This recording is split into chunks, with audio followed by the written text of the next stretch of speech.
Hello అండి, అందరికీ నమస్కారం. Welcome to SY cooking channel. ఒకసారి సాంబార్ ఇలా ట్రై చేయండి. తక్కువ టైంలో చాలా టేస్టీగా, ఎలాంటి హడావిడి లేకుండా సింపుల్గా ప్రిపేర్ చేసుకోవచ్చు. ఒక గ్లాస్ కందిపప్పు తీసుకోండి. నీట్గా వాష్ చేసి at least half an hour soak చేసుకోండి.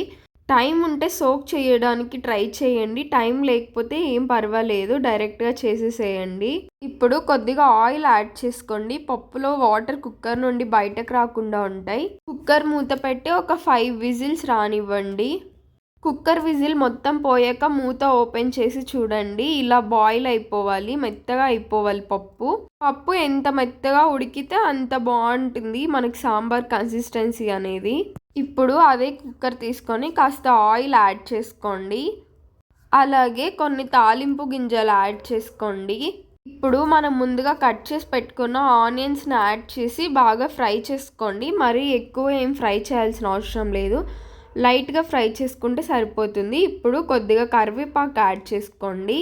కాస్త ఫ్రై చేసుకోండి. కరివేపాకు వేసిన తర్వాత మీ దగ్గర ఏ వెజిటేబుల్స్ ఉంటే ఆ వెజిటేబుల్స్ యాడ్ చేసుకోండి. ఏ వెజిటేబుల్స్ యాడ్ చేసినా చేయకపోయినా సాంబార్ టేస్ట్ అయితే మారదు. నేనైతే ఇక్కడ మునక్కాయ యాడ్ చేస్తున్నాను. ఫస్ట్ మునక్కాయ యాడ్ చేసుకొని 1 మినిట్ ఫ్రై చేసుకోండి. తర్వాత క్యారెట్స్ యాడ్ చేసుకోండి. క్యారెట్ వేసిన తర్వాత కాస్త మిక్స్ చేసుకున్న తర్వాత ముల్లంగి యాడ్ చేసుకోండి. ముల్లంగి టేస్ట్ అయితే బాగుంటుంది సాంబార్లోకి. యాడ్ చేసుకోవడానికి ట్రై చేయండి, లేకపోతే స్కిప్ చేసేయండి, ఏం పర్వాలేదు. ఇప్పుడు అన్నీ బాగా మిక్స్ చేసుకొని ఒక 1 మినిట్ ఫ్రై చేసుకోండి చాలు.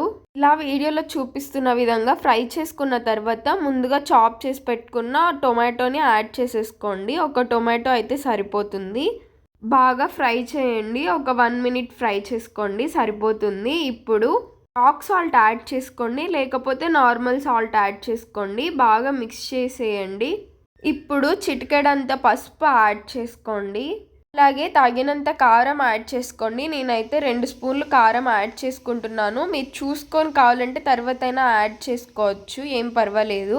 ఇప్పుడు ఒక 2 స్పూన్లు సాంబార్ పౌడర్ యాడ్ చేసుకోండి.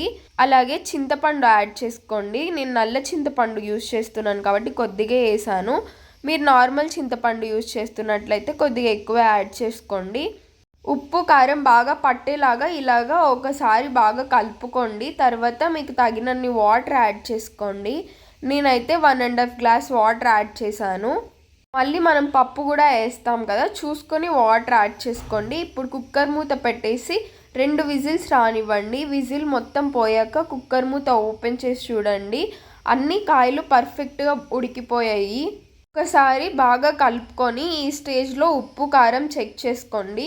ఇప్పుడు మనం ముందుగా బాయిల్ చేసుకున్న పప్పుని కాస్త స్మాష్ చేసి తీసుకోండి, లేకపోతే మిక్సీలో పేస్ట్ లాగా వేసుకోండి.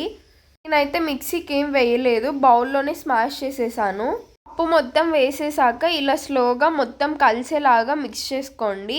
చూడండి వీడియోలో చూపిస్తున్నట్లుగా ఇలా మిక్స్ అయిపోవాలి. తర్వాత ఒక 2 to 3 మినిట్స్ బాయిల్ చేసుకోండి. ఎక్కువ టైం ఏం బాయిల్ చేయకండి, 2 to 3 మినిట్స్ సరిపోతుంది.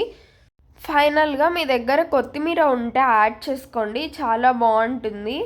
అంతేనండి, సింపుల్గా టేస్టీగా సాంబార్ రెడీ అయిపోయింది. ఒక్కసారి ట్రై చేసి చూడండి, చాలా బాగుంటుంది టేస్ట్. ఇలా ఇడ్లీ పెట్టుకొని ఇలా సాంబార్ వేసుకొని తింటే చాలా బాగుంటుంది.